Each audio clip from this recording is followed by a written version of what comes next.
Hello there and welcome to This Morning. I am your host, Jennifer Sonko, and I am joined by my amazing co-host and well-dressed, for that matter, co-host. Thank you so much for joining us. Thank you, Jennifer. Yes. Pour bul mer rek. Pour bu ma mer man xam naa loolu. Jey darling. Lii ku si jaar? Lii moom H closet. H closet, okay. Moo fi jaar. Mu ne ma ne Balde Banna, look. This is for you. This morning, on Monday, I am going to deal with you. Really? And he dealt with you. Yes. He dealt with you. Absolutely. So yeah? deal with me. Yeah, so and you know I love Ankara, and this is my business outfit of the day. Yeah. So I really love it. I love Ankara. It's been a while since I wore something Ankara, African print, but today I decided to try it again, and I think it looks stunning. The good thing is, I mean, it looks very nice when you mix yellow and black together. Yeah. So it's always beautiful. I like the outfit. All right. It's so how was your weekend? Well, Jennifer, I can say there was no weekend for me. Okay. I mean, because I was here on Saturday and Sunday. Yeah. So I came to read the local news on Sunday. Saturday, I was also here to record Weltare. Okay. So there is no weekend for us, as you know. There's no weekend for us, and I totally agree. There's no weekend for me either. I had a lot of activities, but alhamdulillah, we're back here again just to make sure. But we are happy that we do this all the time because we owe it to our viewers. So we have to make sure all it takes for us to be there to satisfy their desires when it comes to television. So we are always there for them. And that is why we say this morning program, make sure that your mornings are memorable and exciting. And we also make sure that you're up in the morning ready to conquer your day. Definitely. Yes. So it's important, Jainaba, that's why we're taking you around the world, you know, with the list of programs we have to make sure you are always good to go. All right. So before we go into the motivational quote, we will just give you a rundown of some of the activities that we have for you today. Obviously, we'll be taking a look at motivational quotes, which is my favorite part of the program. Definitely. And we also have a live view. Aliou Cisse will be on standby at KMC. We all know some of the developments happening at the KMC in relation to the 12 million saga. We will bring you updates in relation to that. As usual, we will also have the newspaper review. We'll be joined by Said Mati. Also, Community Watch. 3 LRR health centers receive cash. This is a cash donation. As you all know, the Community Watch tends to bring out some of the stories happening in different communities. The social issues today, we'll be taking a look at hatred and division. And we'll be joined by a Supreme Islamic Council representative. We have the sports update. We'll be joined by Mamutu Kajaga. And after that, we will simply get to wrap it up. So what do we have today as our motivational quote? Jennifer, when it is Monday, I mean, on This Morning, we are always in a haste to give out the motivational quote. Yep. And the one we have today is only you, and you alone can change your situation. Don't blame it on others or anyone. Okay. Jennifer. And this quote is by Leonardo DiCaprio. Yes. And he is an actor. This name sounds like a Brazilian or something. You watched Titanic, right? Yes. Titanic at the time when we were little, Jack and Rose. So he's the actor there. This is his name. That's his name. Okay. Leonardo. I know him as Jack. I know everybody knows him. Titanic. So this is his real name. So what does this quote mean to you? Only you and you only can change your situation. Don't blame it on others or anyone. So this is debatable. Jennifer, you don't have to sit at one place and you become a victim of the circumstance. Okay. You don't have to be, you don't have to blame your situation on people. Okay. You understand? You have to change your own situation. People cannot change your situation for you. Sure. You can take the horse to the river, but you cannot force it to drink. You understand? People can create the opportunities for you, but you are the one, it's left to you to pick up the challenge and change your life. You understand? So it involves a lot. This code, involves a lot. You can create a whole lot of stuff with this code. So it says only you and you alone can change your situation. I totally agree that it's just you that can change your situation in any situation you are, and you don't need to blame it on others. But when you talk about this as well, it has to do with what other people do towards us as well. So what you can do to your fellow human being.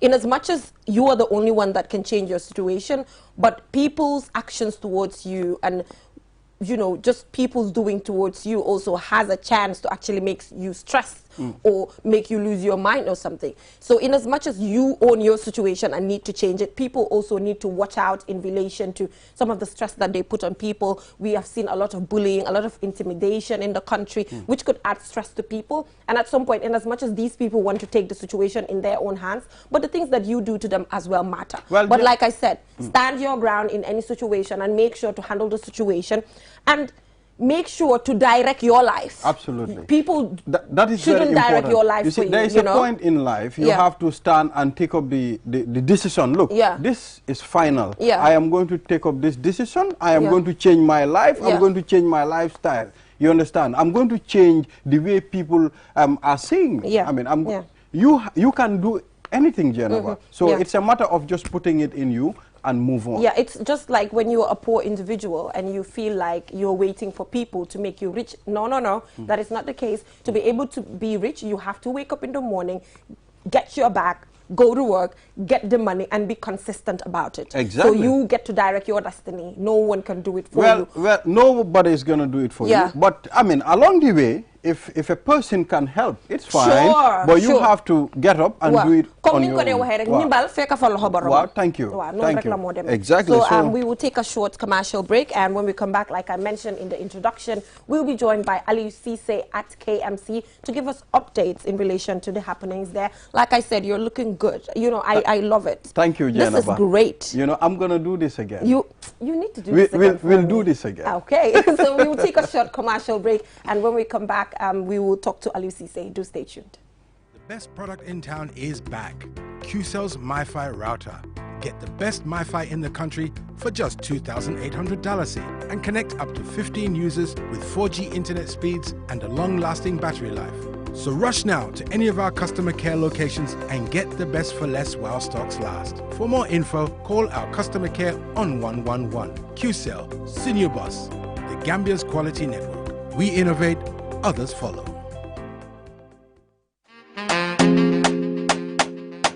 Step into the future of television with sleek and slim design Samsung Smart TVs, ranging in size from 32 to 75 inches and in different technology. Smart LED, Crystal UHD, Ultra High Definition, and QLED Quantum Dot LED. Get new ways of interacting with your TV as our TVs offer an unparalleled vision adventure from the comfort of your living room. Ultra viewing angle, powerful picture quality, web browser, gallery, EarthNet LAN, wireless LAN built-in, Bluetooth, screen mirroring technology, mobile on TV mirroring, built-in voice assistance, Wi-Fi direct. Not only that, our TVs are backed with 12 months warranty and we are currently on a promotion. Contact us on 333-3217. One nation, 8 tribes. We are the smiling coast of Africa. Gap-toothed, wide smile, rich melanin skin, radiant with the colors of a rich tapestry of cultures, telling one story of unity and beauty. Wrapped in the soft folds of a mother's sir, a Khalifa's grambuba, we embody the past of our ancestors and the promise of our descendants. Follow the records of our history, this story that tells of a people watered by the river in the gleaming sun of a coastal nation. Listen to the folk tales, those old tales we grew up on. Lebon, Lupain, Amon Nafi, Danaam. Hear the music of an entire nation in the language of its heart and mother tongue. Our tongues are heavy with the song of our people. Rich and thick it rolls off like domoda, soft like yasa, bena chinla, nyokomom. Feel the beat of our pounding feet as we dance to the sounds of a throbbing drum, ageless in its rhythm. The griot's kora that speaks the wisdom of the ages. The sweet sound of a mother's lullaby bringing even sweeter sleep. We clap a melody with young and old hands, a symphony full of the pleasures of life, the joys of work and home. We are Gambian. Bi sunyu chosan la, sunyu deka, sunyu boss.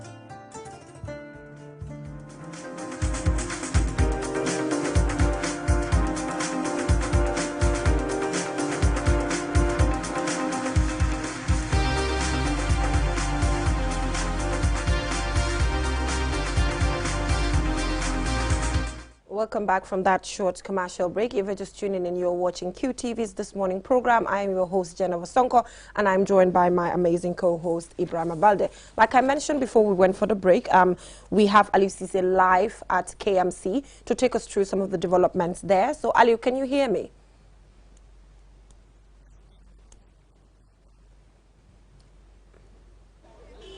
Aliou Cisse, can you hear me? I can hear you very well. Okay, Aliou, take us through the situation there currently. What is happening at the KMC right now? What can you see around you? Thank you very much, Jennifer. Well, we are here at the KMC ground here in Carnifin, where we understand this morning members of the Personal Intervention Unit have come here to help restore, of course, I would say, reinstall the CEO who is currently under indefinite suspension. But then while they were here, staff of the KMC had also gathered here to express their disappointment with the CEO, making certain allegations that have really, put the image of the CEO in dispute. Right now, I'm joined by the president of the KMC staff, Association, Modu Njai, who will just talk us through as to what has been happening here since the morning. Mr. Njai, why are you all here today? Thank you very much, QTV. Our reason of being here is, as we report to work this morning, we met two pickups of the Police Intervention Unit in the council. When we were trying to find out, we were told that the reason of coming here was to come and install the CEO, who is on leave, together with team. So immediately the staff executive committee called for a meeting, and we come up with a resolution that the CEO should continue on his leave together with team based on certain reasons as staffs. We are not interfering in any other issue apart from the staff's issue. One is based on the 12 million issue that is being said, that is acquired in the name of the staff welfare, which we are saying no, it was not acquired in the name of the staff welfare, simply because due process was not followed as per the constitution of the welfare. So if it is being done, we are saying no. And at the time of acquiring this loan, the outgoing president has already resigned from the position of president of KMC Staff Welfare Association. Okay. Secondly, is in relation to the finance statement that we received from the finance department, that our contribution from January 2014 to date is about 9 million plus. But according to the bank statement we received from Ajib, Trust Bank, from as of May 2021, there is only 17,000 plus. And according to the bank statement also, the CEO's name has been clearly indicated on 2 checks issued to her on the same day, 25,000 for Ajib Bank and 25,000 for Trust Bank. And we believe she only spent here 1 year, 2 months. Her total contribution is $700. If she is entitled to a loan of 50,000, the Constitution should have clearly stated, which is contrary to what is stated in the Constitution. And again, it has not been serviced since being given to her. So it's like without this 12 million issue being highlighted out, we would not have even known what was going on. Because even before this 12 million issue came, there was already a crisis within the KMC staff welfare, demanding for the resignation of the entire executive committee. And everybody resigned except the vice president, who was Mam Kababaz, and the treasurer was not available. What exactly are you demanding now? What we are demanding is for the CEO and team to be investigated on council's money. One, the money that we contribute, that is being deducted from our salary, and for them to also clear the air that as staffs, they acquire this loan in their own names and not our name. Thank you so much, Jennifer. Yes, that is Aliou Cisse, of the KMC Staff Welfare Association, who was just speaking to us here about some of the demands they are making relating to the CEO and the corruption scandal that has occurred here at the country municipality. Well, last week we saw the Ministry of Local Government issuing a statement saying the council has overstepped it powers, that it doesn't have the powers to sack or suspend anyone. That power is vested on the local government service commission. I mean, it's not clear yet who actually gave the directives for the PI officers of the depot here this morning, but actually before we arrived, they had already left but we understand the CEO is still around. We will try to see how best we can just get few words from the CEO of the municipality, Senator Martin Sonko, just for a fair hearing, and then we will see how best we will just try to get few words. But like you said, but this is quite interesting scandal here. At it is very interesting. I mean, it is one of the biggest municipalities here in the Gambia, and having this such corruption scandal here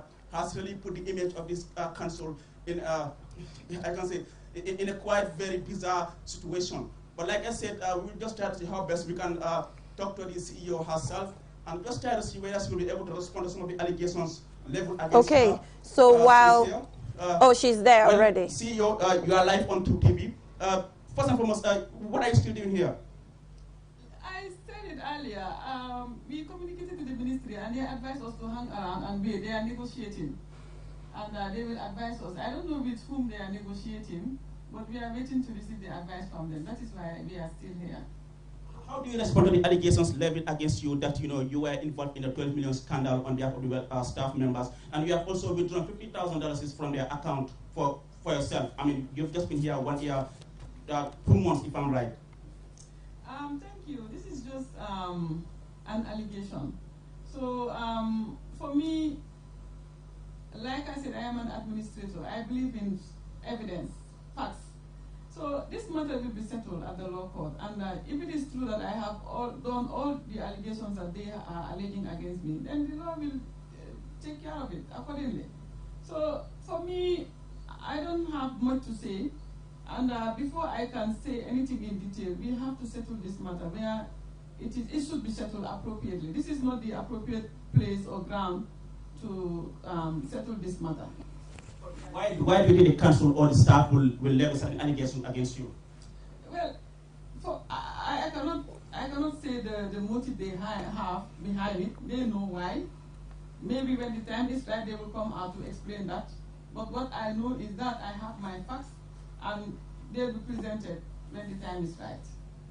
Thank you so much. Well, Jennifer, that's the CEO of the Kanifing Municipal Council, Senator Martin Sonko. They are speaking to us, trying to say her side of the story. As you said, she is still following due process. I mean, this was given for her to come to work today, and then when she came, she wasn't allowed to access her office. So she's now waiting for a directive from where I have no idea, whether from the Ministry of Local Government or from the President. I can't tell as we speak, but then we are still hanging around. We also understand the mayor of the KMC, Talib Ahmed Besson, has convened a general council meeting. A moment from now, that meeting will hold, and then we will follow as to what exactly transpired in that general council meeting. All right, thank you so much, Ali Cisse, for that update. Like you said, we will update the public as you update us here as well. So thank you so much for joining us. Thank you so much, Jenna. Back to you. All right. So, viewers, we will head right on to our newspaper review. And the newspaper review today, I guess, the center of the discussion is the KMC saga. And we are joined by Said Mati in relation to this. I think we've been discussing this for so long, but today we have a chance to discuss about it in depth. So, thank you so much for joining us, Said Mati. Thank you for having me. All right. So, Said Mati, what is your take on this particular situation? Because we've seen some sort of a war, I can say, between the ministry and KMC, because the ministry is saying that it's not in the jurisdiction of KMC to say that the CEO and co should actually be on leave. And then you see KMC is saying that these allegations need to be investigated, and to do that, these people have to be put on leave. So quite controversial. What is your take? Yeah, I think for me, first, we need to understand that the current problem is not, well, perhaps it might be triggered by the issue of the corruption scandal that is coming up. Yeah. But I think the entire issue has been around the problem of local governance in this country, where the Constitution calls for devolution of power, where it says that the local government must be autonomous in deciding certain things and certain aspects of their administrative, political, and economic. But of course, in terms of the structure, we see that the local government, while they have the right and authority to appoint, to direct and control CEO, they don't have the right to appoint that particular person. I think at some point, outside the current issues that are happening, what we are seeing now is a conflict of interest between the interest of the local government and also the central government. And what is happening right now, it is all showing in terms of this current ongoing scandal that is happening. Well, the mayor said this is the procedure at the even at the central government. The steps that you've taken, suspending the CEO and other members. So he said this is the procedure at the central government. When you're looking at this, don't you think it's political motivated? Of course, the everything around the discussion is political, kind of political, but then there are factual issues that are happening there. And I think that's the procedural issues that they have to talk about. And I think if I hear the mayor, he was talking about the fact that you know, it is through council resolution. And when council should be seen just like parliament. When they decide and say, well, this and this should happen, I mean, that should be respected at that local level. Because the idea of local government is to ensure that the development trajectory, that the people, us, enjoy the resources of the state, and that it should be through the local government, so that we can have closer contact with our government. But then in terms of the reaction, in terms of even having police to go to the KMC, I mean, that is, for me, I see that is overreach, and that is direct interference by the state. I think process should be followed, procedures that are laid out should be followed. I mean, everything in here is about the law. You talked about processes should be followed, and now we see the ministry coming out to also say that the right processes are not followed in relation to putting the CEO and co on leave.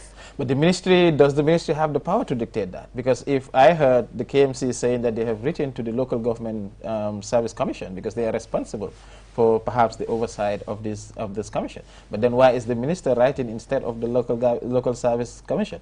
I mean, sometimes, I mean, outside the issue, that's what I'm saying. Okay. Outside the issue, what I am saying is that there's a lot of politics that is going on around that. And given the fact that KMC is seen as a UDP, you know, the mayor is from UDP, and then you have the NPP. So this politics of NPP, UDP has been pushed into this whole issue, when in fact what should be done is to ensure that the decision of the council is kind of respected, because the council did not suspend or fire. The council said, since this one is under our control, we can ask her to go on leave while we investigate the process. I think that should be respected. Okay, because according to a press release from the ministry, they're saying that the mayor visited the minister and told the minister about the whole corruption saga. And before a decision was done from their end, or the mayor writing to the commission, the mayor already convened a press conference. That is what caused this whole saga and controversy. I mean, this is why we're talking about the devolution of power. The mayor is an elected official. The mayor is elected by the people of KMC. The mayor is answerable to the people of KMC, while the minister is answerable to the whole of the country, including perhaps the president that elected him. And therefore, you know, what decisions they took at the council level, that's the decision of council. They have to communicate that. If they say that this is the way we're going to communicate that, they have to communicate that. Okay. But of course, in even the press release, one of the press releases of the letter we saw from the ministry, it also showed that the council has written to the ministry, even though the argument was that, the date was before the meeting. Yeah, but I feel like those are not the issues. The issues are either now, where the ministry need to come in, is where do we have authority, where do our authority stop, where does the KMC and the local government have their authority, where does it stop, and what is the role of the local government service commission? And I think amicably they could address that. But for me today, this morning, seeing the police, I think that shows the problems, the visual problems of local government in this country. At some point, to many, this could have been solved on a round-table discussion. Yes. This is something that they could have sat down and tried to solve, rather than bringing it out and later kind of bring out a report after that. I mean, the issue of fraud should not be anything on the ground. No, I don't mean on the ground with the issue of the fraud. I want to clarify that. So that the issue of fraud must be out there, transparent, totally open, agree, for people to see it. But in terms of the process that they're taking, I mean, everyone, that's the law has been clear. About. Everyone, yes, exactly. Yes. Everyone knows their so when I say this should have been a roundtable discussion, I'm not saying they should hide the corruption scandal under the carpet, but the fact that the PIU has to come, all of these press releases and counter accusations. If at all this is the kind of situation that we'll be having in the country, this party will be saying, I mean, this is the corruption that these people committed, and another party is standing to defend these people. I mean, do you think Gambia, we are serious to fight corruption? I mean, you see, this is what we say locally, that kidi gas kidi so. I mean, no matter, I am not speaking for KMC or anything, but I'm still not entirely sure about the facts around the corruption. That's why I'm not still, because there should be investigation. Proper and we need to hear what the facts are. And so I'm not just taking one statement against the other statement. I'm still focusing the discussions on what is the role of the local government vis-a-vis the role of the state. But of course, like we said, everybody knew that anything in this country could be politicized. And what is happening right now is the politicization of what shouldn't be political. Corruption is our problem. And just last week we released the Afrobarometer showing how corruption has increased in this country. And that should be anyone that is trying to do that. And we've seen the evidence and even the document that fraud was committed. I mean, that's called for investigation. And what should happen is that the due process of the law should be followed and shouldn't be put into a political context. And that's always the problem in this country. You cannot do anything serious. Whatever you want to do, one party will look at it from the other party will look at it from when are we going to move as a country? And Said Mati, I hate the fact that people are looking at it at that particular perspective that you're talking about. The fact that the mayor is from UDP and probably the ministry, people think obviously the minister is from NPP. So I hate the fact that the party issue is coming into it, and the moment we do that, this problem is not going to end anytime soon. So what is going to happen to the investigations that are on right now? Are they going to hold on to the investigations until the local government release another a statement that these people are guilty or they should be investigated? Well, actually, I'm not sure what they have to do, but I think one thing that needs to be done is to ensure that investigation takes place. Because now we heard from the staff association that for them also they have another issue, because this issue, as we've seen it, is not only between the CEO and KMC, but it's also the CEO, the staff association vis-a-vis KMC, and it is all interconnected. And there's a fact. 12 million was withdrawn, that's a fact. 50,000, I mean, that one, we've seen that, those are elements that have been known.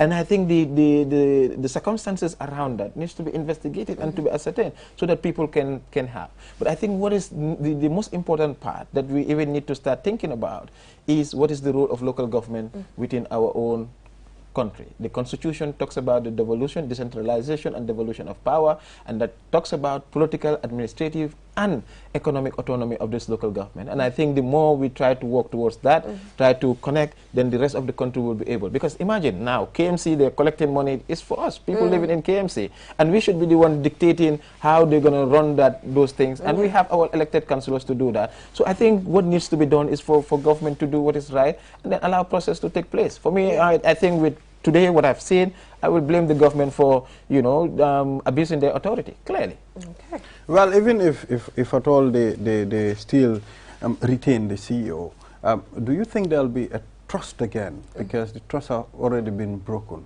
But to retain the CEO, then an investigation has to be done, which we are waiting for. Of course. Yes. Definitely. Well, I mean, I think that will be their decision, whatever the recommendations and the outcome then of that. They will stick to there that. Needs to be that. There needs to be that investigation, and I think that's the most important. And I think the question that we need to be asking right now is that we ask for transparent investigation. Of course. Investigation that will get to follow due process and the right thing be done, the right decision be taken. It's going to be very difficult in this country when it comes to fighting corruption. Of course. Because we all know we have different parties in different sectors. Sure. So if this one say yes, the other one will say no.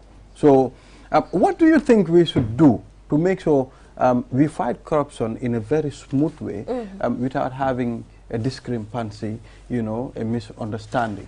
For me, I say that any party that is defending corrupt practices, that's not a party to remove this country. It's as simple as that. Corruption is at the center of our problem, and corruption needs to be tackled. And people that are working to fight corruption, those are the people that people need to start listening to. Anyone that wants to cover up, push here, push there, those ones are not interested. Maybe because they are also hiding perhaps their role in the wider corruption scandal. I think what we need to start doing is that identify corruption, issues of poverty, things that really matter to the people, and this is what the political parties and political institutions need to start addressing. Not about, because Key is more while, Key is not, those are things that will further polarize this country, divide this country, and at the end of the day we will not get anything. So the issue is that corruption, and corruption must be tackled wherever it is, and clearly and transparently, as she also All right, said. so we have the PS of the ministry on the line to also take us through their side of the story. Can you hear me? Yes, I can hear that. Yeah, thank you so much for joining us. We've seen developments at the KMC with the ministry. The ministry came out to say it's not in the KMC's jurisdiction to actually put the CEO and co on leave, and the KMC is saying something else. So what is your side of the story? What is the situation? Yeah, thank you very much, and thanks for having me. I think, first of all, we need to put the whole situation to context. Okay. If we put it to context, it will help us to address the problem. The problem is there is an allegation that there is a fraud. And there is a competent body responsible for that. Either it's taken to the police or it's taken to court to deal with fraud matters. There is a body that can deal with that. The second thing is there is an issue of people involved under a desire for those people to be out of their office in the meantime. And in that case also, there is a competent body responsible and mandated to deal with those issues. To send an officer on either an interdiction or on an administrative leave or a suspension, there is an administrative body responsible and mandated to do that. So if we don't put the matter to context, the corruption or scandalous fraud or whatever is an issue. And that needs to be dealt with by competent bodies. There are competent bodies in this country that deal with those kind of issues. For example, a driver hitting a person on the street and the person dies. The driver is not sent to prison by the family members. The driver is taken to police station, is addressed, and then detained or bailed, and then taken to court, found guilty, and then sent to the prison. This is the process that has to be followed.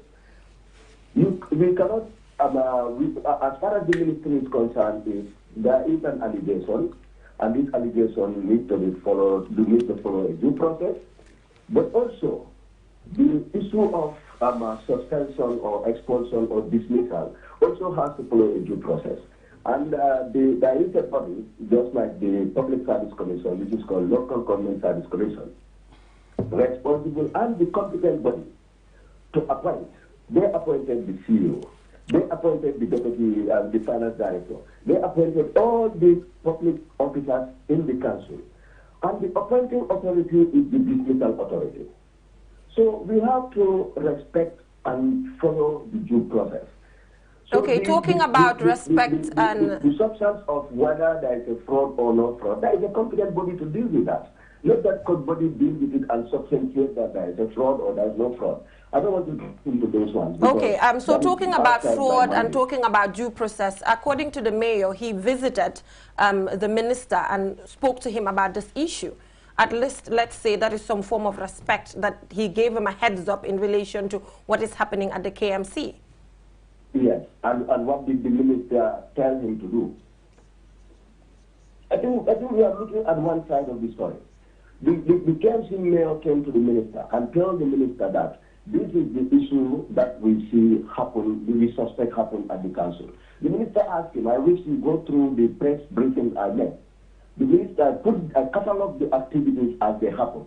The minister advised him, go and then write an officially to the ministry and then explain the problem and then your recommendations.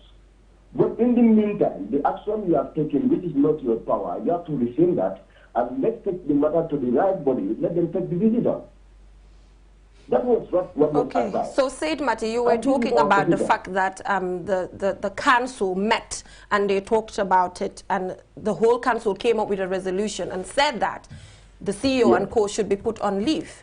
And now he's saying something different. So what do you think in relation to that? Is mandated.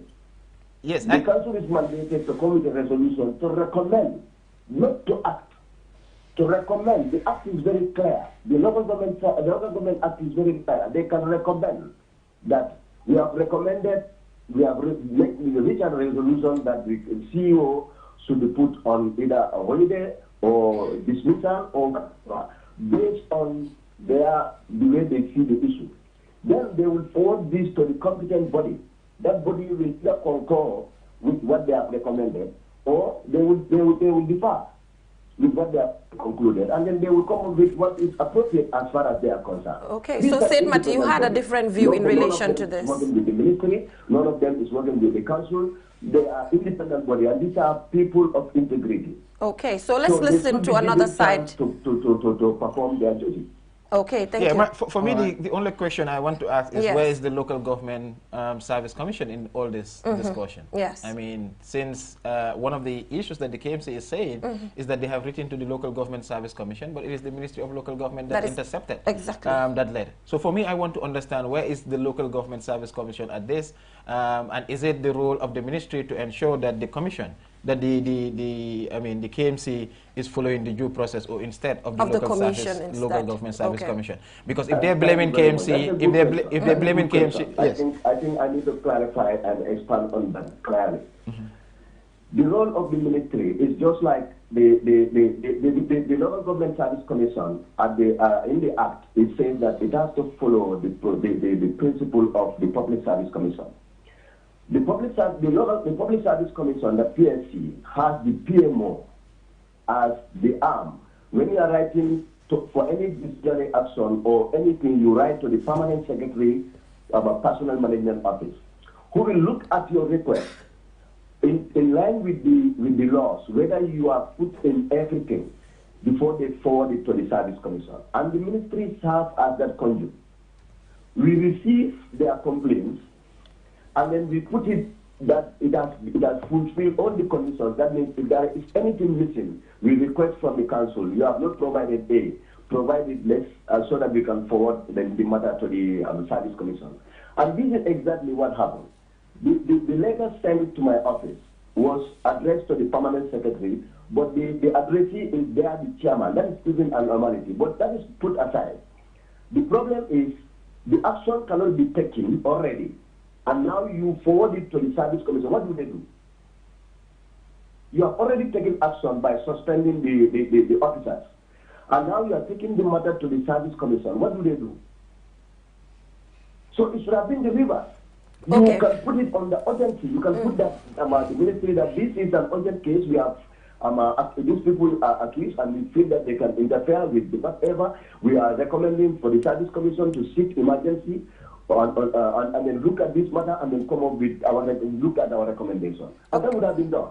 Okay, but now so you forward the matter to the service commission. What are they going to do? Because already action has been taken. Okay. We said reverse the action. Let's forward the matter to the service commission. Let them decide. But you cannot put the matter decided to the service commission. What do they do? But Said Mati, do you have any follow-up? For me, I just need clarity, because at the end of the day, you know, for our interest is not what the government is saying, but for us, our interest is to ensure that the due process of the law is followed. And when the KMC is talking about the fact that they did not suspend, they just asked the CEO to go on administrative leave, and they also have the power to direct and control. Then are we not seeing that there's a problem in terms of the way our local governance is structured, because it's already creating conflict between you know, two entities that we are supposed to work in tandem? Then the other question then is, then where is the idea of devolution when still the local government authorities have to write directly through the for me, I see this as problematic, and I think these are issues that we also bureaucratic need to, in a way. Bureaucratic. Anyway, maybe that is your perception. But then let me deal with the first issue. That is, you are dealing with the council passing a resolution. They have the power. I think we need to look at the act. I think all of us have the privilege, and then go and read this act, and then so that we will understand what we are talking about. I will urge you all to go and look at the limitations and the powers of council, and the limitations and powers they have on operation matters over the CEO. You understand? The disciplinary action, appointment, and the promotions are in the hands of the local government service commission. So this is clear. It's clearly spelled out in the act. So you cannot put up a resolution to do somebody's action. I cannot just be aggrieved because a thief comes to my house and then just shoot him with a gun. That is not proper. In the same context, you cannot just be angry with the magnitude of what you perceive to be a crime, that you just send somebody on administrative leave. I think we have seen about several administrative leaves being administered by central government here. I mean, they went through a process. until they were put in place. So I think we all go, let's all go and then refresh our minds on the Local Government Act. On the side of the devolutional decentralization, because decentralization is in process. It's in process, and people are only looking at the power. How do I get the power to impose? We have to decide. We have three arms of government. In the council also, you have what we call development arm, and you have the political arm. That is the council. The council is what we call council. That is the mayor, the deputy mayor, the councillors. This is what is called the policy body. That's the council. Now you have the admin body headed by the CEO, where you have them responsible for the day-to-day activity of the council. These are different bodies working at the same office, and they are supposed to work in consultation and with each other's instruction. So as a policy body, the council is given that power over the CEO, on each operation.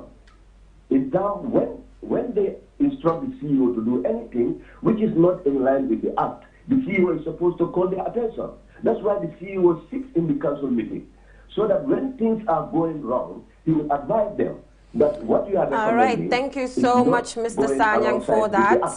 So thank you so much, Mr. Sanyang, for the quick update in relation to matters. We will reach out to you as developments come as well. Thank you so much for that. You're most welcome. Thank you. All right. So did Mr. Sanyang answer your questions in relation to the Service Commission and the Ministry? Yeah, I think he did, by also focusing on what is available in terms of the arrangements that are made. But then my question is that these are the very reason why we are having the problems that we are having now. Because today you have an authority that wants to, that is elected, that wants to provide service for the public, but they have been, being drawn back by some other institutional arrangements that have been already done. That's why I was talking about the issue of devolution. The central issues around local government and government is about the power. Who controls the power? I mean, if I cannot control my CEO, if I cannot appoint somebody that can assist me in terms of arranging the way I want to, I mean, we're not saying that government should not have areas where they can factor and monitor government projects, or even try to see how best they can work in line with the local government to ensure that issues are done. We know that in every region there are directorates, and at the end of the day they have technical and whatever communities, but at the end of the day, if people are electing local government, it needs to be meaningful. Why it should be meaningful is that they must have the decision at some level to decide on the financial aspect of the commission, the local authority, because today they are not receiving enough money. It's only recently when they started receiving small stipend. I mean, they're supposed to have money to run the affairs. And then secondly, you talk about the administrative aspect, because administrative power is also critical. How do you control the people that are working for you? If you cannot control somebody working for you, what is the essence of that? And then the third one, we are talking about the political, the decision to make will. I think to an extent we have the political in terms of the fact that we are electing our mayors, we are electing our chairpersons and all those different things, but still these powers are meaningless if the administrative and economic power is outside them, because they will not be able to deliver. And I think this is where we are talking about. Yes, we agree on the fact that this is what the law is saying, but as an advocate, I'm saying that it needs to move beyond to ensure that there is effective delivery of service. Without it, there wouldn't be anything. Don't you think some of our laws and some of our constitutions need to be reviewed? Because these have been in this country for a very long time, and we've seen corruption in the rise all the time. So my argument all the time is the fact that we still replicate the colonial institutions that we have. I mean, of course, we know the origin of area council. It was an idea to move away from, the kind of colonial establishment, you ruling through the chiefs. Instead, the previous government, like PPP, wanted to democratize that. And when Jammeh came, he even went further, especially with the 1997 constitution, to talk about the devolution of the local government. But to answer your question, our laws are still, some of it are still old, they are irrelevant, they are not in line with our current realities. You see, we have two Gambia, the Gambia as a country, but the Gambia of the people. The people are there, and then the country is here. And what can bring the country in power with the people is to ensure that we have laws that are in line with the thinking and ideas and vision of the people. That's why I still am angry with the reason why the constitution failed, and we're not tired about that. We'll continue to push to ensure that we have a new constitution, and to ensure that even the police, the other acts that are still, outdated. They should be, you know, improved and ensure that it is in line with the time. And this is the problem. That's why we continue to see these incidents coming up. While a corruption issue which could have been easily handled, now they are going into administrative and other problems. And the rest of the country are confused. Well, this is not going to be a very light one, because there are a lot of things involved. And you've seen from the interview Aliou Cissé, there are a lot of things emerging. So so just stick to QTV News. I'm so sure Aliou Cissé will come up with a report, and in that report, I'm sure he will tell us what the next step is going to be in relation to this. So just watch QTV News at 8 today. Thank you so much, Said Mati, for joining us. We really appreciate this. So moving on, we'll head right on to our community watch. 3 LRR health centers receive cash. Let's take a look at that video. When we come back, we'll be joined by Kabada to talk to us about this development. Do stay tuned. As part of its development agenda, the Kabada Development Organization presented $30,000 to Dongorba Health Center for the maintenance of their ambulance, $30,000 to Saramusa Health Center to improve their maternal ward, and $30,000 to Sibyl Health Center to improve solar power supply at the facility. Dikoba, the president of Kabada Development Organization, encouraged members to take ownership of the organization and further explain their focus areas. Alako imini min sinako yomin ba develop Kabada because hono mbawten wadde develop Kabada ko mbala ngonen gotum tenen ibe Kabada si tama en gon ma gotum wo ko won ko mbawde wander Kabada tenen fo heden gandi der Kabada eden mankira ko heewi den kebi cadele kewde den cadele hono mbawten ittuden cadele ko enen ibe Kabada gonta gotum ngonen kongo woto ngonen dande wotare mbawen ligo Kabada. Speaking on behalf of the governor of Lower River Region, Deputy Governor Kabada thanked the organization for complementing government's effort. While assuring them of the governor's office support, he challenged other citizens to emulate the group. Allota dalilo men kan mol nyantal emulate lale because Allah kafo ay kabara lota nali yalon ko mol malong nim banko le be bota la development Bolon Jobate, Regional Health Director for Lower River Region, says investing in health should be everyone's concern. He further urged people to follow health guidelines to combat the deadly COVID-19 virus. We all know the Gambia is a developing country. The government cannot do it all. So being the case, your support to these health facilities, that belongs to you. We all know the health facility in Dongorobahia is built by an individual of your own community. So being the case, the government would be supporting you, but it is also very important for you to do your own contribution. More people are contracting the disease daily now. More people are dying of the disease. What is our best resources? Let us prevent ourselves. And Kabada Development Association, from the president to the last person, we thank you so much. May God reward you. Chuanyoso, who speaks on behalf of the beneficiary, applauded the Kabada Development Organization for coming to their aid, while advising his fellow beneficiaries to use the money for the intended purpose. Kabada Development Organization, manganatuma ngatdo fitango gondi Kabada nabe. Nen mon sibe ngarma fitango Kabada nabe gondi mabe di nen yimbe gonbe baw mabe hebebe poti nangan. Nen bakilo den odo ko dum hunde ne ngantuma wayno fayda because sa iman hande be mba itu ujine capande jeenay dalasi be toti dim be l'opéraji teti gondi e Kabada nabe on ko dum bangtare mawde no bete ne kalisa toka yimbe tota be kalisa ka ne make so mo kalis yo wade ko har ko wiya ko yo wadire. Also at the event, the management of Dongorba Health Center presented 6 hospital beds to the Gante Saramusa and Sibido Health Centers.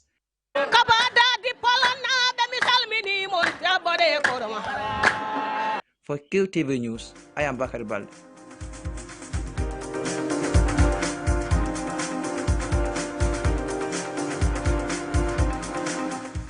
Welcome back, viewers, from that break. So that is Kabada Development Organization, and we are joined by Kabada. I love it when I see communities come up with organizations as such to support their communities and beyond. It's a good initiative. It's very important.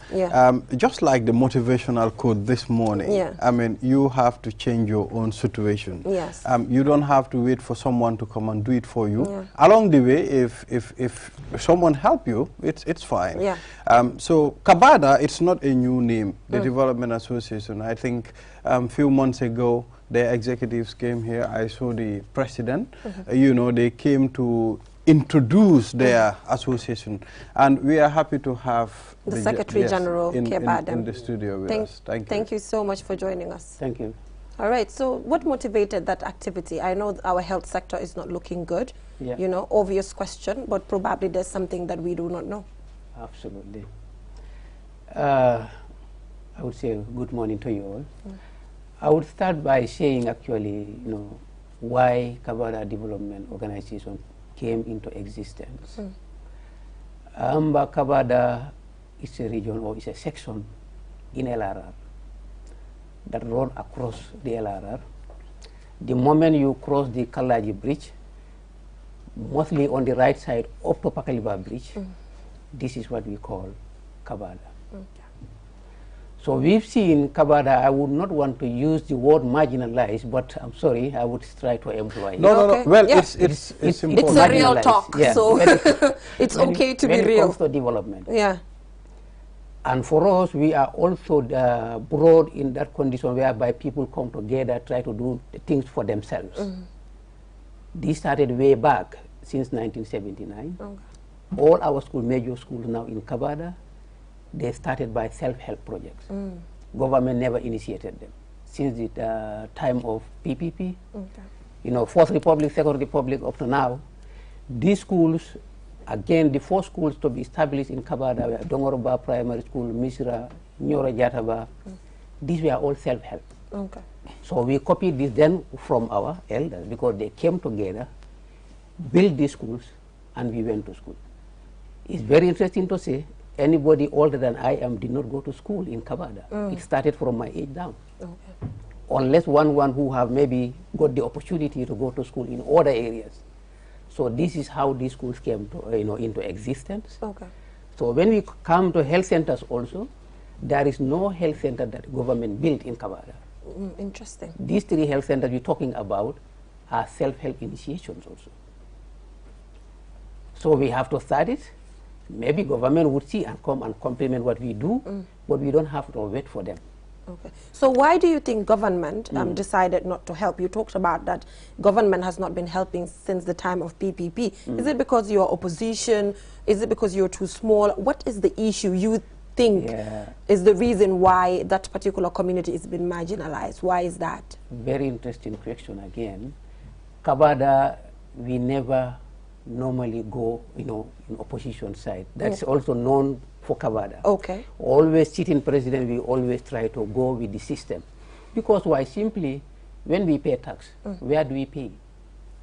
We pay to the central government. Who is in control? The president.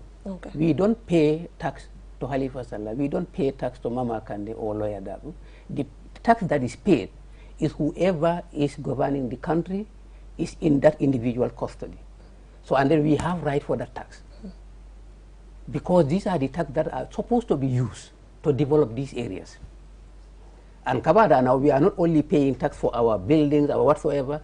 You know, full as we always know, we have a lot of cattle, they also have to pay tax. So if we pay this tax now, actually we have to make sure we poke our nose into what is happening so that we can get part of that back.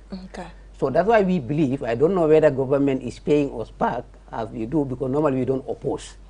That is the reality for Ibrahim, before you ask your question, I just want to put something across.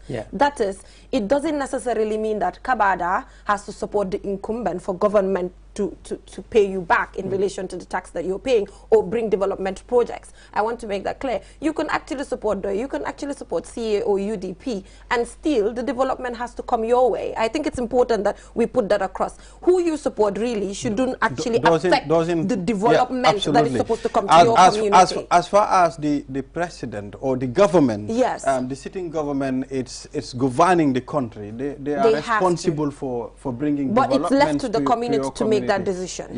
This is when we talk about development. This is what I'm saying. Actually, I'm not saying any opposition or any other individual will not bring development to Kabada. But the individual on whom it is incumbent upon is the individual that you entrusted your tax to. This is what I'm trying to say. I'm not also saying everybody should vote for president or whatsoever. Yeah. Let's put party politics aside. But I'm just trying to say the individual, the government is responsible. It had a big role to play when it comes to development in every society. Nobody can deny that. Nobody. We cannot. Yeah. Okay, I'm interested in the region. Let's discuss this. Let's clarify this today. Okay. When you talk about Kabada, you said just from the Kalaji Bridge, the right side, mostly yes, to Pakaliba end. Exactly. We also have Kabada around Senegal. What is the difference between the Senegal region, Kabada, and the Gambian one? But they are all called Kabada. Do you know the difference? Let me just tell you. What makes the difference between Gambia and Senegal? The responsibility of that is the French and the English. Let me just make it clear like that. That's the separation. Okay, I think that's the best answer. Yeah, it's the same people speaking the same language and whatsoever. In fact, Kabada is far bigger in the Kasama section than the Gambia. Okay. Because it is telling you, because I had a chat with few Kabada people, they told me Kabada it's a big region. Right. But you can see there is a part that goes into Senegal. Right. You understand? So that Senegal region, most of their things, they do it in the Gambia. Oh. Okay, so that surprised me. Most of their things, they do it in the Gambia. And even some of them, they use the Gambian currency. Yeah, that also I will clarify that for you. It's just now, but since we could remember, actually things are easier to get in Gambia than Senegal. That time. Now the narrative is changing. You know, with the present government, they are having a lot of things there. But before, even to see an open shop like this in Casamas, you know, it would be very, very difficult for you to see. People will be selling in houses and whatsoever. So to get goods in Casamas that time used to be very, very difficult. So they depend on the Gambia, whereby the access is easy and it is easier to get. So this had been there for so long, and it is still happening. And even when you come to health centers issue, in fact, these cell centers we have just also mentioned, many Casamas people do come. Interesting. Exactly. So that is the thing here. Yeah. You know, I mean, if at all it's one Kabada, and Kabada people are coming into the Gambia, you know, using some of our facilities, some of our services. So it's important for us to know what is the difference between the Gambian Kabada and the Senegal Kabada, because they are all Kabada. Let's talk about the recent development that is giving $30,000 to hospitals in LRR, which amounts up to $90,000. Right. What motivates you to do this? Yeah, this is just what I have said. We don't have to wait for any individual to come and do it for us. We would start ourselves. This organization started just last year, June. It's just barely 1 year, and then we are able to do this. It might be small, but for us it's millions, because it is being generated, you know, within ourselves, and then we are proud to say we have done this, no matter how much it is. So the objectives on which, or the pillars on which this organization is rested on include education, health, agriculture, because these are the main ones actually. There are many more, but these are the main ones that we want to focus on. So when we have this, so the whole story started at Digante, what we call the Sare Musa. So whereby the health center there, not even fence, and then not even having a toilet, because it's, you know, self-initiative actually. They started by themselves. So they had a hole, they have a hole they wanted to demarcate, to have a ward sort of.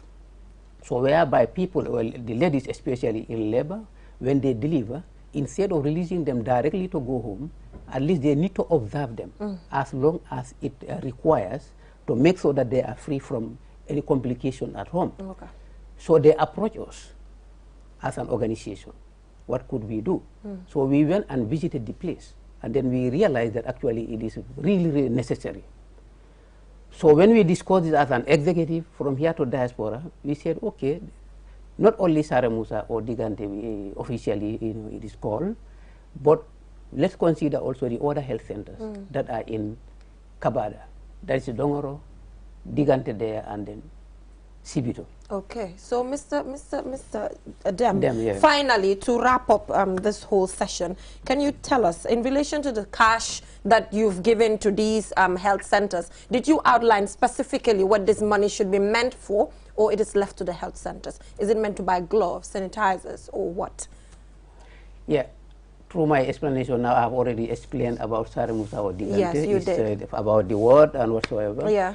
For Dongoroba, actually, is a self-help project. Okay. It is a very, very sophisticated health center, I would say. Okay. But it is done by one individual from Kabada and donated to the VDC of Dongoroba Health Center. Interesting. But actually, our ambulance had been in problem for a long time. Okay. So this 30,000 is meant geared towards bringing it back to life again. Okay. Yeah. So for Sibito, that problem of their solar light, especially during the night. Okay. They have to put on candles to make sure take care of patients and whatsoever, and also dressing materials. Okay, that is what the money will be used for. Okay. So this is what it is.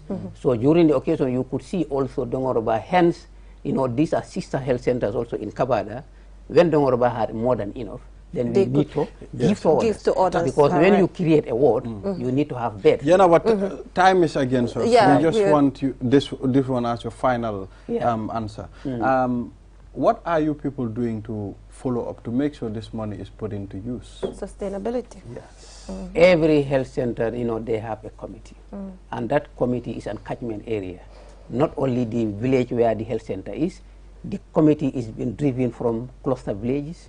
So these people are entrusted in running this, to make sure that these monies are put into good use, but not also leaving it to that. We, the executive, also we have people who will be checking whether it had been done, as it was meant, to be done.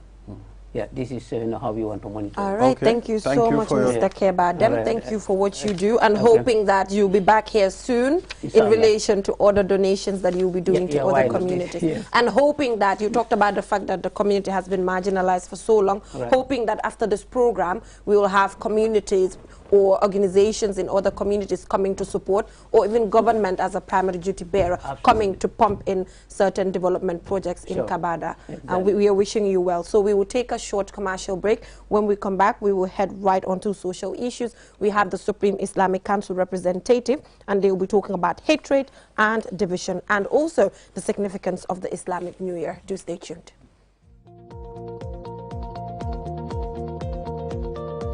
To make sure your company's products and services reach your potential customers, it is essential that you choose the right channel for your marketing purposes.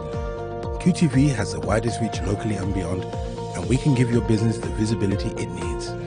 Call QTV Marketing on +220 324 4444 or email us at marketing@qtv.gm and take your business to the world.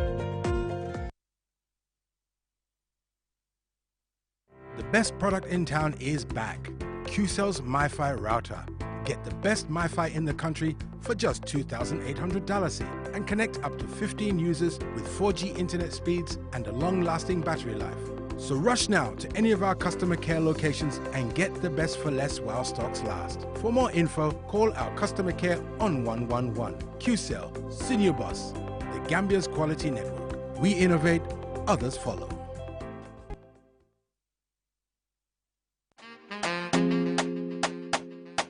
Step into the future of television with sleek and slim design Samsung Smart TVs, ranging in size from 32 to 75 inches, and in different technology: Smart LED, Crystal UHD, Ultra High Definition, and QLED Quantum Dot LED. Get new ways of interacting with your TV as our TVs offer an unparalleled vision adventure from the comfort of your living room. Ultra Viewing Angle, powerful picture quality, web browser, gallery, EarthNet LAN, wireless LAN built-in, Bluetooth, screen mirroring technology, mobile on TV mirroring, built-in voice assistance, Wi-Fi direct. Not only that, our TVs are backed with 12 months warranty, and we are currently on a promotion. Contact us on 333-3217.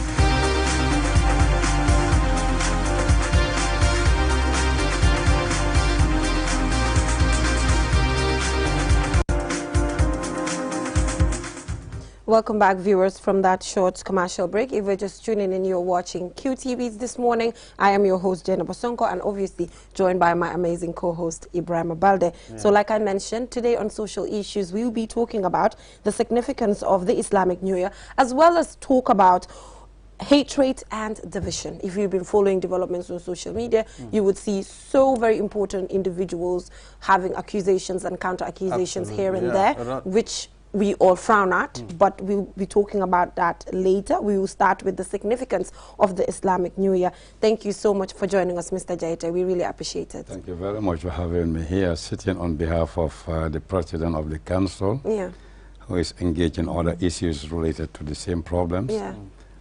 Sheikh Issa Dabo. Yeah, thank you for having me. Right. So we will start with talking about the significance of Islamic New Year. So Mr. Jaita will take us through on Islamic New Year. What should we reflect on as Muslims? Yes. Interestingly, it's Islamic New Year today. But honestly, even I don't know it's Islamic New Year. Okay. You understand? So when I came to office today, Jibril was telling me, don't you know it's the Islamic New Year? So Mr. Jaite, we want you to tell us the importance of the Islamic New Year and how do we put this, I mean, how do we get used to the Islamic New Year? Because people are used to this, I mean, the New Year as in January 1st. Exactly. Yes. So tell us about the Islamic New Year. Thank you very much. In fact, this is a very important question and it is highly needed to be clarified so that the audience, because being a 95%, you know, with that preponderant percentage of people are Muslims belonging to a specific religion, obviously they should know what is an Islamic lunar year. You know, it's good to call it the Islamic lunar year because it is counted in the lunar calculation. Well, in Islam, actually, you know, the reason why people are not very much aware of the passing of these Islamic years is another reflection of the remnants of colonialism. We've been too much subjected, too much exposed and bombarded and educated in using the solar system, that is January to January. But in Islam, in fact, the year is not counted in months. It's not a mathematical calculation. It is, I mean, an uploading of events in that particular period specified in 12 months. For example, you know, the past Islamic lunar, because now today is the beginning of the new one. What happens is, in fact, from one Eid, let's say Eidul Tobaski to another Tobaski is a year. So the whole year is a circle of years. Not specified on names of months, because from one event to another event is counted to the year. Exactly, it's counted a year. So the significance is the event that happens, the transformation, the perceptions, the changes, the attitudes. All these things are what changes that makes it an Islamic year, but not the mathematical calculation of 12 months as it is done in the solar calculation. So this is one of the most important things. As Muslims, it's important. Let's look at the importance. The importance of the Islamic year. And also, Mr. Jaita, as Muslims, on the day of the Islamic New Year, what should we reflect on? Thank you very much. In fact, the important is, I mean, for one to reconnect himself to a historical epoch. You know, in our movement from one point to another point, that is the emergence of a universal religious movement called Islam, the completion of Islam. So every year will give you that opportunity for you to go back and review and revise yourself. What have you done? This is Islamically. But it tells you that, okay, here is a year, 1,442 years after the demise of Muhammad and the completion of the mission of Islam. Now it is a dynamic, I mean, movement going on. Either you are part of it or you are out of it, but it is moving because it's something that has that spiritual kinetic power. So it is moving. So you always, I mean, you must always be conscious that here is something that connects me to something, a point in time. That is Islam to Muhammad. So what Muhammad has brought to you is the Holy Quran and his own prophetic examples. So as a Muslim, here is a transformative period for you. All the time you go back into hibernation, or either activation, you try to change yourself, your attitude, your behaviors, and try to adapt yourself to your time. So this is the significance of becoming or be conscious of what is an Islamic year, because it's always reconnecting yourself to your Creator, connecting yourself to Muhammad Sallallahu, and connecting yourself to your service to humanity. So this is the most important thing we can Well, get. Jennifer, there is another thing also. I mean, sometimes it baffles me sometimes. Yeah. In the normal January, February year, when it's 12 o'clock, it clicks. Yeah. But the Islamic New Year, or the Islamic New Year, it's a different one. Yeah. Yeah, you know, what happened is, in fact, in Islam, well, okay, we're going into cosmology. Or what we call it astrology, or the logists, you know, that are related to this physical science. Yeah. You know, the night precedes the day. So, for example, today we are in what? Monday. But when we, what is called Maghrib prayers, immediately after Maghrib prayers, you know, Monday is over. You are now in Tuesday. Yeah. Yeah, but when you go to the solar, you will never go into Tuesday except after 12 o'clock, as you see. Yes, yeah. So this should be understood, because when this is done, you know, it will facilitate and expedite all our religious devotions. Yeah, for example, okay, this is why when you are fasting, immediately when Maghrib, before even Maghrib, you know, that is a specific time, you know, you just break your fast, which means the day has come to an end. And you're in the next one. So this should be properly understood, inculcated, or instructed to the Muslims. Okay. The mind should perceive and accept it, because as Muslims, you cannot believe in a vacuum. You have to operate with time, and that time is based on the reality of Islam.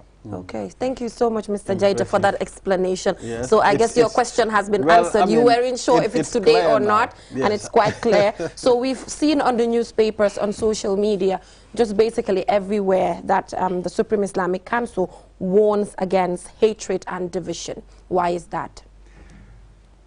Thank you very much. I think this is the multi-million-dollar question, and I think I don't think there is any question that is more relevant and important than this, because this is telling you without stability and peace, progress can never be achieved. Yeah. So Islam, the word Islam itself means peace, submission, you know, obedience, purity, and more than that. So obviously, what we are witnessing now in the Gambian Islamic landscape, what we can call it an un-Islamic landscape. Okay. Because Islam doesn't even prescribe anything like this. Okay. So, but we're seeing now, you know, there are personality classes. You know, there are so much things are getting out of control, creating storms out of teacups. So obviously, this is a potential source for danger, not only for the Islamic community, but for the Gambian, sovereignty itself. So for that matter, the Islam is a Supreme Islamic Council as an umbrella body, you know, nationally, you know, encompassing almost even those who are not Muslims. Because we are here to see that security, stability, peace, and harmony prevails among communities, you know, regardless of their religious inclinations or belief systems.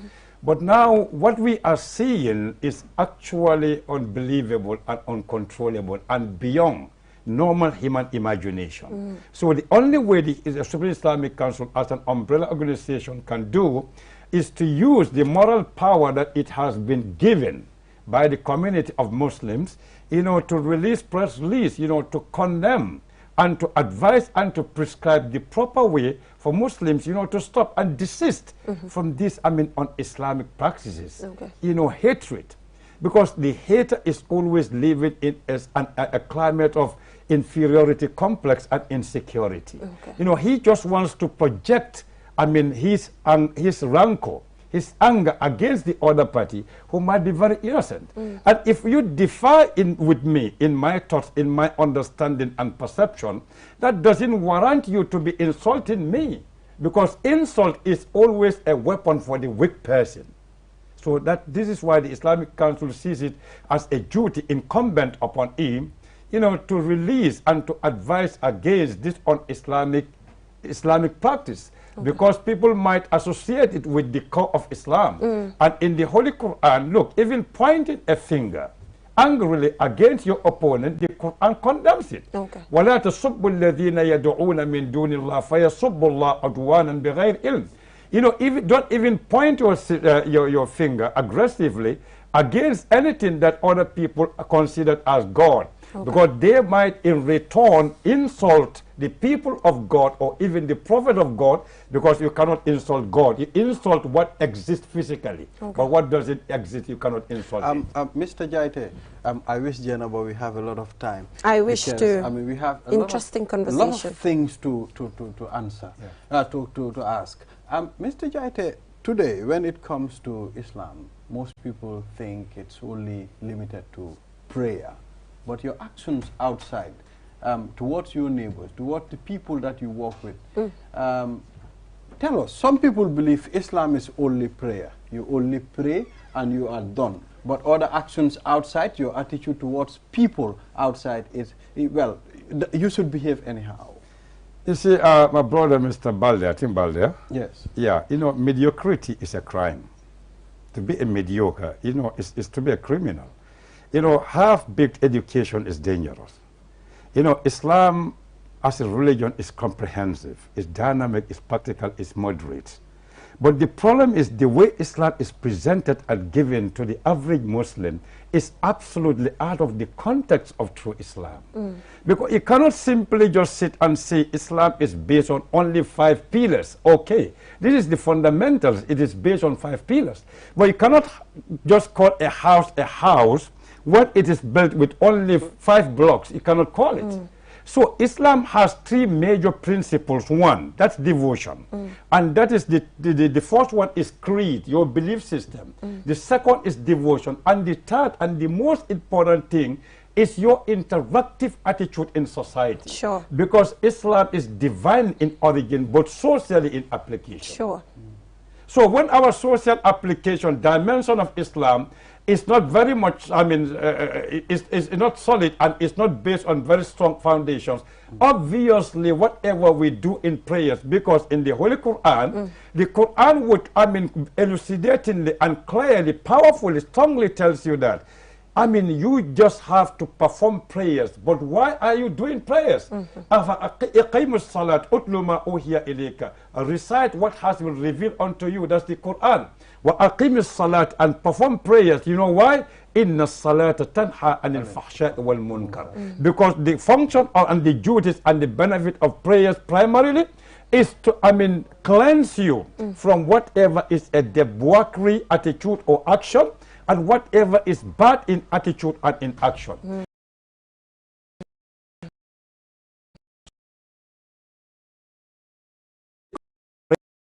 The essence of prayers. Our prayer is advantageous in transforming our attitude internally and externally. That's why it's not reflected in our social attitude. Wow. And when your social attitude is not correct in Islam, rest assured that what you are doing is just like a wild goose chase. You will never get it. All right. So, yes. Mr. Jaita, next question. I think it is very important that you clear the fact that when you pray, that is supposed to actually cleanse you it has to change your social issues. But if you are not changed by your prayers, then you are you have a lot of work to do. Half-baked, I mean, bread. I mean, half-baked breads are not consumed, even by the fullest. Then you tend to have a lot of work to do, and a lot of us do. But then, Ibrahim, I think due to time constraints, I just want to ask this question quickly. Because if you look at the press release from the Supreme Islamic Council, it clearly states that it is warning against hatred and division. And when you say warning, it means there's a penalty attached to it. So am I right if I say that if this trend continues, the Supreme Islamic Council can take a strong step or exercise its authority when it comes to trends in the country currently? Yeah, you are a journalist. I mean, semantically, it's good to use the word warning. Okay. Because it entails, the ramifications is that it's a punishment. Sure. But we are not given that constitutional mandate, so we cannot punish anybody. Yeah. But we're using this language as a warning, I mean, against the consequences it could that might bring, I mean, as a result. Okay. So this is why we use stern warning. Okay. And warning here doesn't necessarily mean they have the power to punish anybody. But you can recommend? No, we can recommend to the government if the government wants, because we are an instrument that would advise the government when things want to get out of control. then we can give consultation how we're going to go about it. Either we call the parties and try to just reconcile with them peacefully, or we try to just prescribe to any other authority that might just intervene to arrest the situation. Look, we are now talking about relating to Mr. Balde's question. You know, our attitude, individual, our devotion to Allah personally, if it cannot be reflected in our social interaction, then obviously there is that hypocritical religion. Sure. We are hypocrites rather than true people. Because we need to change. You know, the Quran tells you frankly, don't insult anybody. You are just a messenger, just relay the message.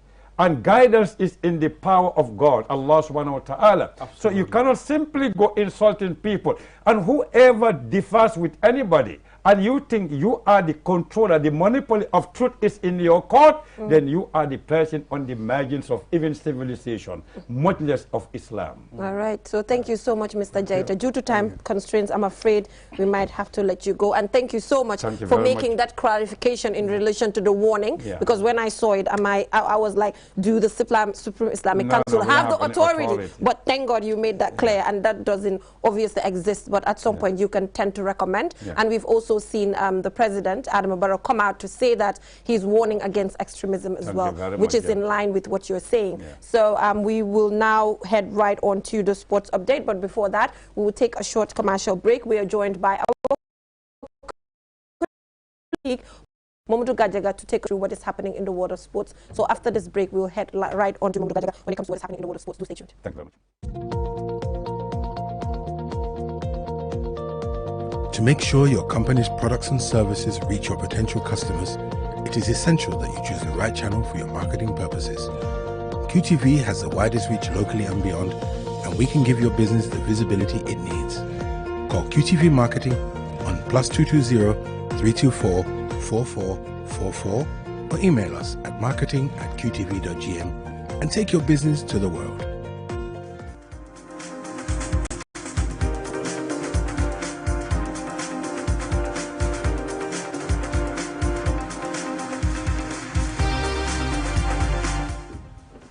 Welcome back, viewers, from that short commercial break. Like I mentioned, we are joined by our colleague Momodu Gajaga to take us through what is happening in the world of sports. Momodu Gajaga, quickly.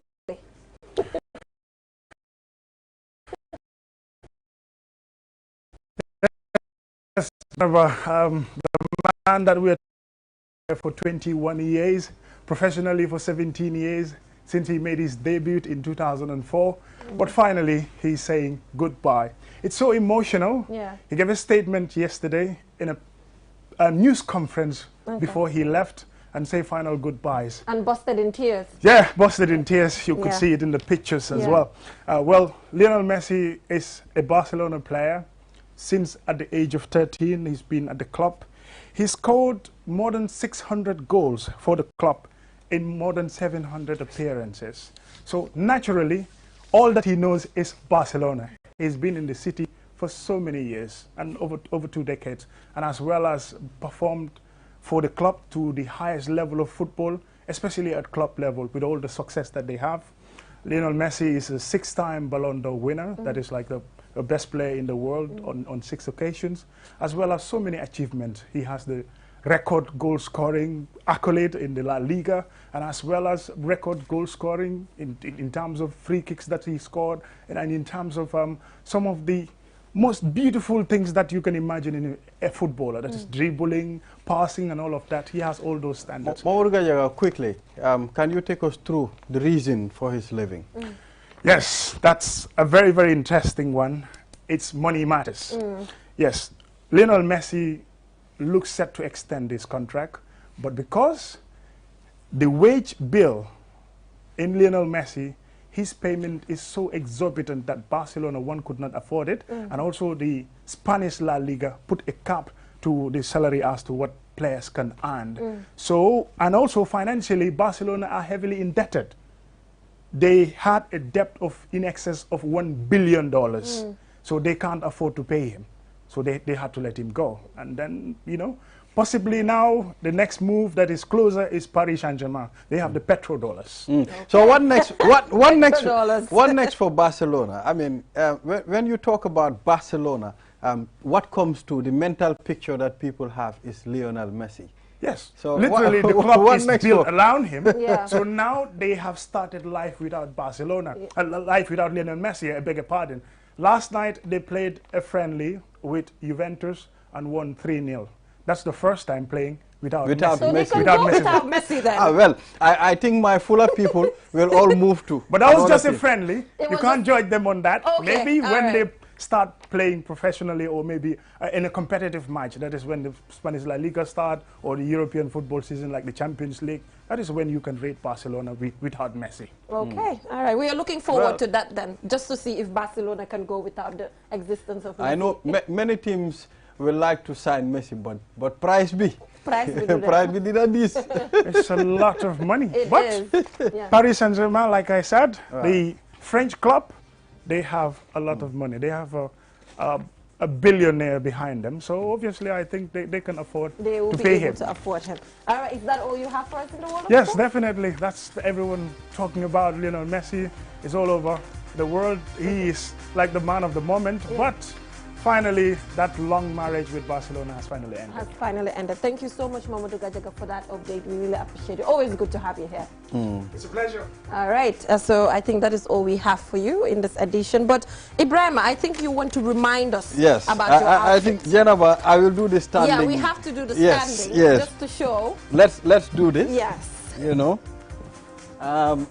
Well, this J-Baby, come here. H-Closet. J-Baby, come here. H-Closet. This is done by H-Closet. Yeah.